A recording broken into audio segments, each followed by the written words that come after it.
தற்போது கிடைத்த மேலும் ஒரு அண்மை செய்தியை பார்க்கலாம். பொள்ளாச்சி பாலியல் வன்கொடுமை வழக்கு சிபிஐக்கு மாற்றம் செய்யப்பட்டுள்ளது. பொள்ளாச்சி பாலியல் வன்கொடுமை வழக்கு சிபிஐக்கு மாற்றம் செய்யப்பட்டுள்ளது. அண்மையில் நடைபெற்ற பொள்ளாச்சி பாலியல் வன்கொடுமை வழக்கு தொடர்பாக தமிழக அரசு சிபிஐக்கு மாற்ற வேண்டும் என பரிந்துரை செய்திருந்தது.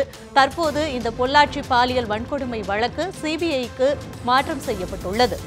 பொள்ளாச்சி பாலியல் வன்கொடுமை வழக்கு சிபிஐக்கு மாற்றப்பட்டு தமிழக அரசு அரசாணை வெளியிட்டுள்ளது. அண்மையில் தமிழகத்தில் நடைபெற்ற பொள்ளாச்சி பாலியல் வன்கொடுமை வழக்கு மிகப்பெரிய பாதிப்பை உண்டு பண்ணியது. ஆங்காங்கே இது தொடர்பாக கல்லூரி மாணவ மாணவிகள் போராட்டங்களை மேற்கொண்டு வருகின்றனர். இந்த சூழலில் பொள்ளாச்சி பாலியல் வன்கொடுமை வழக்கை சிபிஐக்கு மாற்றி தமிழக அரசு அரசாணை வெளியிட்டுள்ளது. இது தொடர்பான தகவல்களை நமது செய்தியாளர் விக்னேஷிடம் கேட்டு பெறலாம்.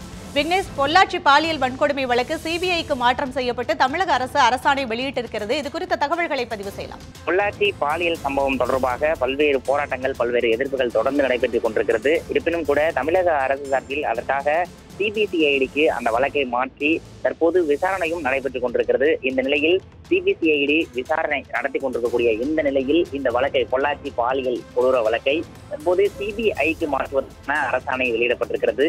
இந்த அரசாணையை தமிழகத்திற்குரிய உள்துறை செயலாளர் நிரஞ்சன் மாண்டி கையொப்பத்துடன் வெளியிடப்பட்டிருக்கிறது. பாலியல் வன்கொடுமை வழக்கு தொடர்பாக 4 பேர் கைது செய்யப்பட்டு குண்டர் சட்டத்திலும் அடைக்கப்பட்டிருக்கிறார்கள். முக்கிய குற்றவாளிகளாக கருதப்படக்கூடிய சபரீஷ், திருநாவுக்கரசு உட்பட 4 பேரும் குற்றவாளிகளாக கருதப்பட்டு அவர்கள் மீது குண்டர் சட்டமும் பாய்ந்து தொடர்ந்து விசாரணையானது நடைபெற்றுக் கொண்டிருக்கிறது. இந்த வழக்கில் மேலும் சிலர் வழக்கில் சம்பவப்பட்டிருப்பதாக பல்வேறு தரப்பிலும் சந்தேகிக்கப்பட்டு வருவதாக பல்வேறு தரப்பினர்களும் குற்றச்சாட்டுகளை முன்வைத்துக் கொண்டிருக்கிறார்கள். இந்த வழக்கை சிபிசிஐடி விசாரித்தால் போதுமானதாக இருக்காது.